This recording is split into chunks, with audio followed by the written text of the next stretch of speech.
વાત કરીએ કાલાવડના બાલમભડી ડેમમાં નવા નીર આવ્યા। ભારે વરસાદથી ડેમમાં નવા નીરની આવક થઈ છે। ગ્રામ્યમાં ભારે વરસાદથી નવા નીરની આવક થઈ। બાલમભડી ડેમ 13 ફૂટ જેટલો ભરાયો છે। બાલમભડી ડેમ 18 ફૂટ પર ઓવરફ્લો। ભારે વરસાદથી ડેમમાં નવા નીરની આવક થઈ છે। કાલાવડ શહેરની જીવાદોરી સમાન આ ડેમ કે જેમાં નવા નીર આવ્યા છે। તાલુકાના ગ્રામ્ય વિસ્તારમાં ભારે વરસાદ પડતા બાલમભડી ડેમમાં નવા નીર આવ્યા। તાલુકાના મુણીલા, બાલમભડી, દાણીધાર, ખીજડીયા સહિતના ગ્રામ્ય વિસ્તારોમાં 5 ઇંચ કરતાં પણ વધુ વરસાદ પડ્યો હતો।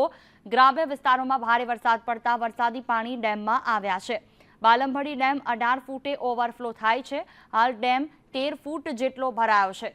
બાલમભડી ડેમ કાલાવડ શહેરને પીવાનું પાણી અને ખેડૂતોને સિંચાઈનું પાણી પૂરું પાડે છે।